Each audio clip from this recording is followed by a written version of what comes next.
We got out of St. Thomas right before a 6 p.m. curfew went into effect. That curfew, by the way, was enacted because they were having so many cases of looting and situations where people simply did not feel safe after dark. By the way, when we left, Chelsea and her boyfriend were still sitting looking at the lady who runs that private airport area, just waiting for her to give them a hand signal saying, "I've got 2 seats for you guys to get out." We've made it back to San Juan, Puerto Rico. Here's the deal. We've been warned that if they get a direct hit here from Maria, as they're expecting, this island could lose power for weeks. I mean, already tonight, officials are rationing essential food items like water and milk, baby formula, even flashlights and batteries, Elaine.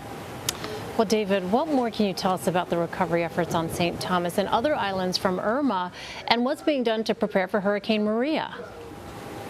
Most of the recovery efforts have stopped, and everybody's now transitioning to getting ready, right? So when you see the areas that have been devastated, if the people haven't gotten out, they're either getting out, but a lot of people are staying. I got to be honest with you. A lot of people have said, nope, I'm an islander. Elaine, it's hard to find a sense of urgency on an island.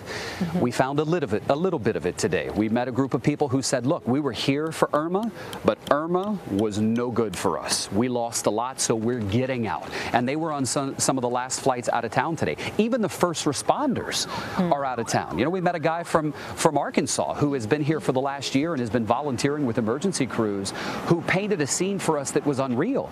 People laying in the street, bodies who had been there for days.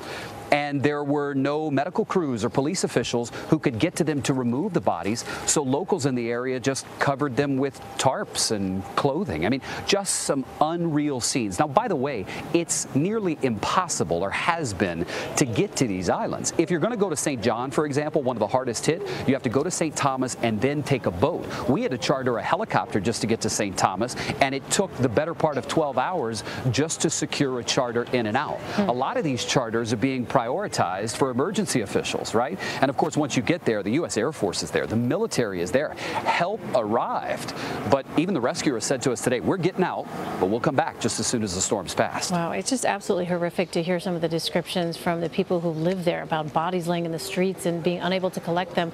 Give me a sense, David, of realistically the damage that people are expecting there, given the fact that these islands have already experienced significant destruction. So I'm sorry, say that again, give you a sense of? Give me a sense of what it is that they're really bracing for here. When you look at the fact that they have been decimated, a lot of these areas, what is it that they're potentially bracing for now, the people that you've been able to speak with? You wonder how much more they can take, quite frankly. I mean, there are some homes that are just popsicle sticks on the ground. Other homes that survive pretty well. I mean, I talked to a woman who looked to be in her early to mid 70s who talked about a hurricane in the 80s she rode through and another hurricane in the 90s. And she said, I'm ready for it. I'm boarding up. A lot of the hotels are doing that. So, you know, it's impossible to overstate the devastation, but the recovery effort has been equally as big from all over. The U.S. military, church groups, private organizations, but also a little story that we can share. Our pilot who took us over to that island, Elaine, St. Thomas, told us that when he went to St. Martin right after the last Hurricane Irma, he got robbed. And he said the problem was he was waiting to take some Americans back out of Martin, back here to Puerto Rico, and there were people who so desperately wanted to get out or get what he had, they robbed him of everything he had at gunpoint.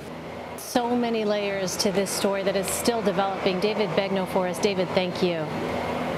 You bet.